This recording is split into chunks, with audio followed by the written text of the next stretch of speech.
We are the Gujarat Technological University. Since its inception over a decade ago, GTU has been empowering young and curating minds to realize their true potential. Over 4 lakh inspired students are enrolled with one of the premier academic universities in India.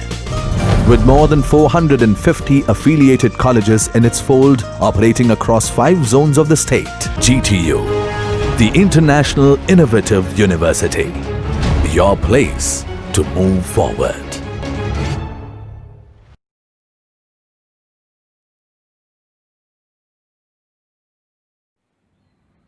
Dear students, I welcoming you in the third lecture of subject Basic Transportation Engineering.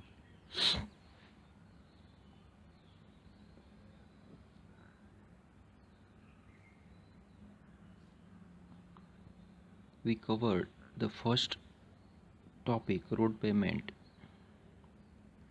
in first and second lecture. Today we see the second topic, stability of road pavement and soil stabilization. The subtopics: factors affecting stability of pavement, necessity of soil stabilization, procedure or principle of soil stabilization, types or methods of soil stabilization. Stability of road pavement is the resistance against permanent deformation when load is acting. Stability of soil subgrade is improved by soil stabilization. Soil stabilization is a process to improve soil stability or to improve soil bearing capacity using controlled compaction, proportioning and admixtures additions. Factors affecting stability of pavement. First factor is vehicle and traffic factors. That means vehicle types, volume and characteristics of traffic. Second factor is moisture factors. That is change in moisture content of subgrade due to precipitation, capillarity and irrigation. Precipitations એટલે બાષ્પીભવન, capillarity એટલે કેશાકર્ષણ અને irrigation એટલે સિંચાઈ. Third factor is climate factors. That is frost action by low temperature એટલે કે હિમવર્ષાને લીધે થતી અસર. Fourth factor is soil factors. That is types of soils and bearing capacity of soils. Fifth factor is stress distribution factors. That is pavement layers performance in transmitting load, vehicle load to the subgrade. These factors affecting stability of pavement. Second, necessity of soil stabilization. First necessity is to increase the compressive strength and shear strength of soil. Second necessity is to increase flexibility of soil to resist the load without deformation or without cracking. Third necessity of soil stabilization is to decrease the porosity of soil. Fourth necessity is to reduce swelling and shrinkage of soil.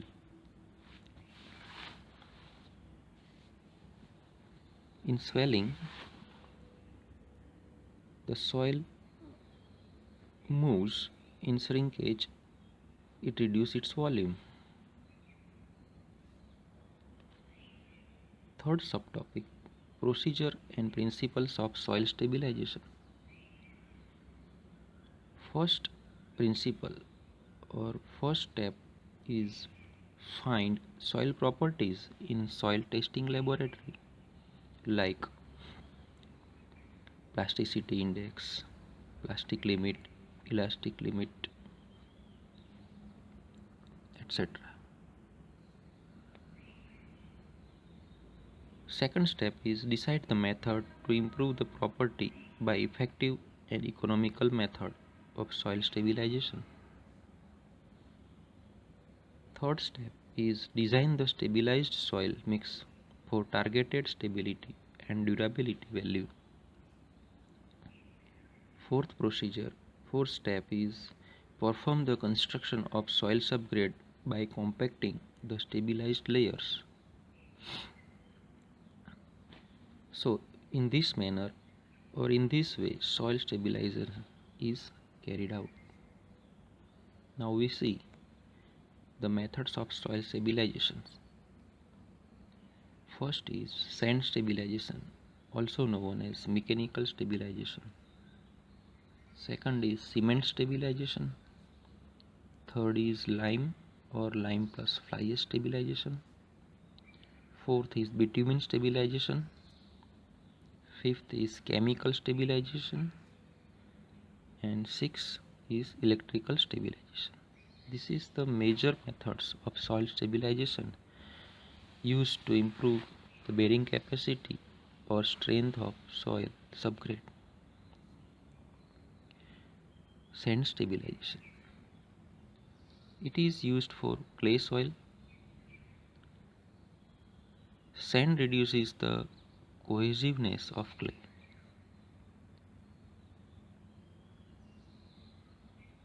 The first step of sand stabilization is the soil subgrade is prepared in case of filling and excavated in case of cutting, maintaining design grade and camber. Step 2. 2 parts of sand and 1 part of soil are thoroughly mixed. Step 3. Spread the mixture over the road alignment in 100 mm thickness, maintaining the desired grade and camber. Fourth step is sprinkle water less than optimum moisture content and compact up to 75 mm thickness using rollers. Here we use water less than OMC because sand is added in the soil subgrade and major part is sand. So we have to take water less than OMC. Step 5. Repeat the step 3 and step 4 to get desired thickness and check the design grade and camber. Field tests are conducted to check pulverization of soil, quality of water, moisture content and density of soil layer. Pulverization means making particle size in fine sizes.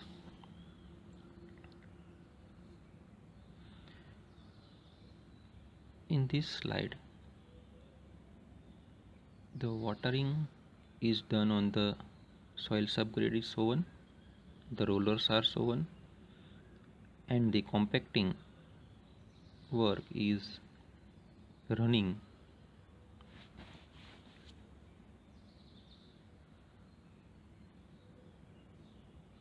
Now cement stabilization. It is used for clay and sandy soil. As the cement hydrates, the mixture becomes hard and durable. Majorly, cement stabilization is used for cement concrete roads or airport pavements.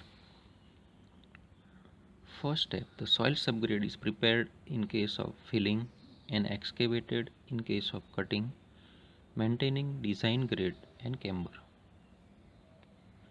Step 2, add cement for clay soil about 14% and for sandy soil about 5% and mixed in dry form. Then spray water more than optimum moisture content and remixed.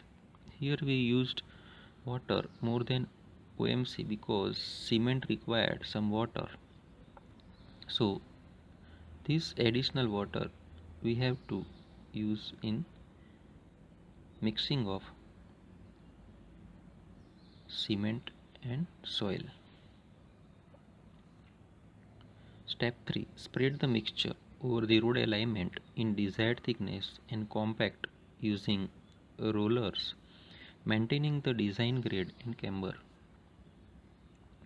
Step 5. Sprinkle water up to 7 days for curing of cement. Field tests are conducted to check soil pulverization, quality of water, moisture content, cement content, and density of soil layer. Third method, lime or lime plus fly ash stabilization. This method is used for clay soil. Lime binds the clay particles and fly ash improves the lime performance.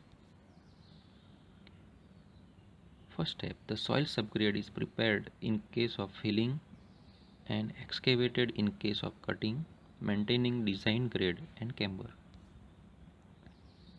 Second step, pulverize the soil in small pieces.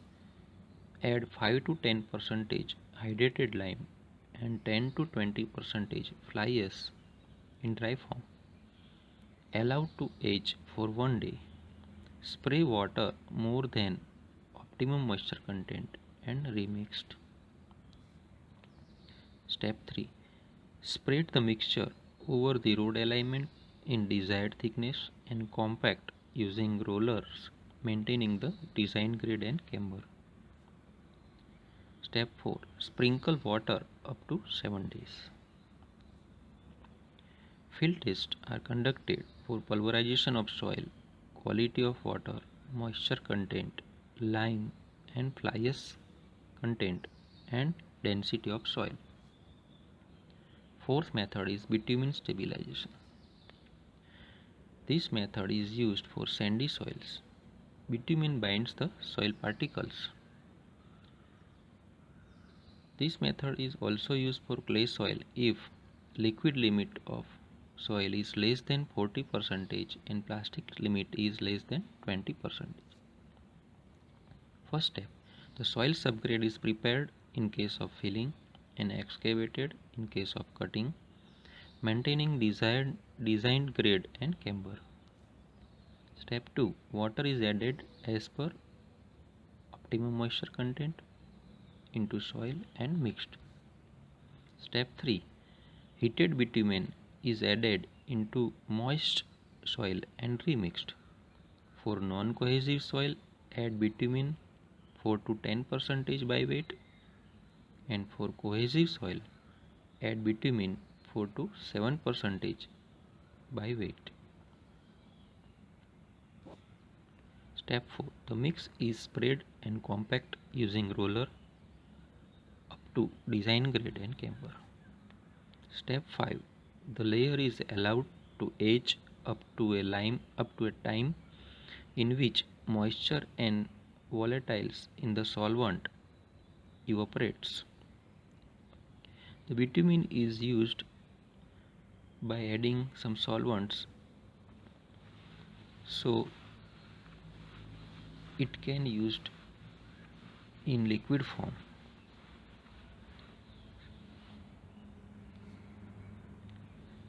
Field tests are conducted to check pulverization of soil, bitumen content, water quality and soil layer density. fifth method is chemical stabilization. This method is used for both clay and sandy soils. Chemicals retains moisture, so binds the soil particles. Calcium chloride increases maximum dry density of soil, and sodium chloride creates a hard soil layer by crystallization in the voids of soil.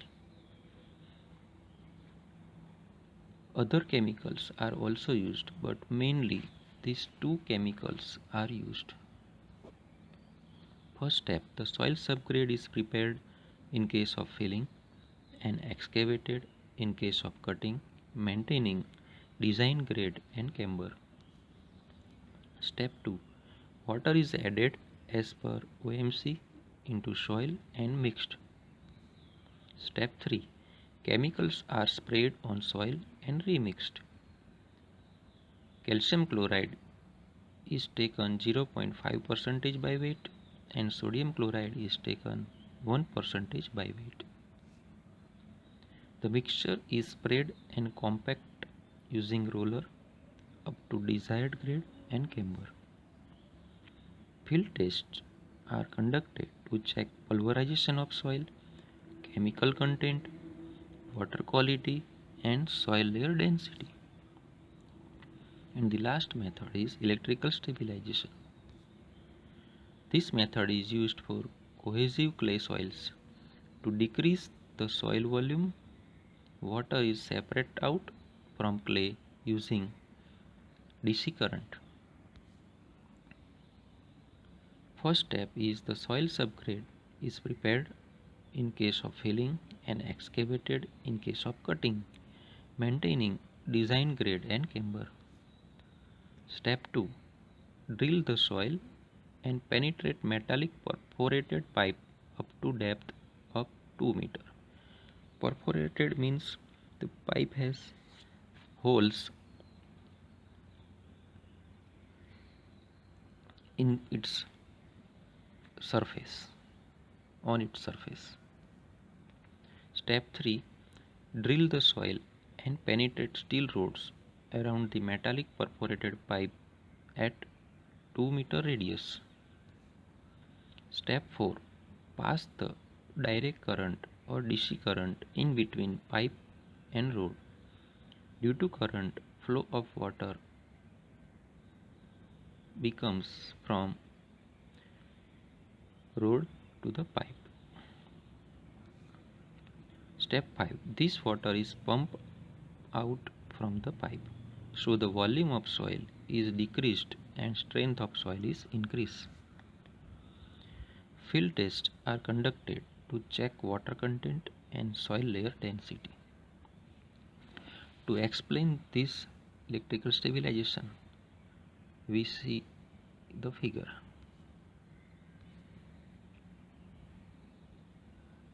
Here, ground level is shown. Here, metallic perforated pipe up to depth 2 meter is penetrated into the ground. In top view, we can see the hollow pipe. A steel rod is penetrated and many steel rods are shown in top view around the pipe at equal radius.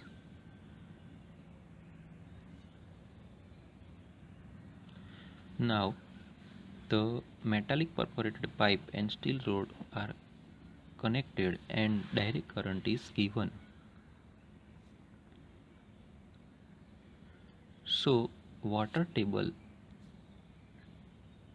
goes down and water is flowing from steel rod to the perforated pipe.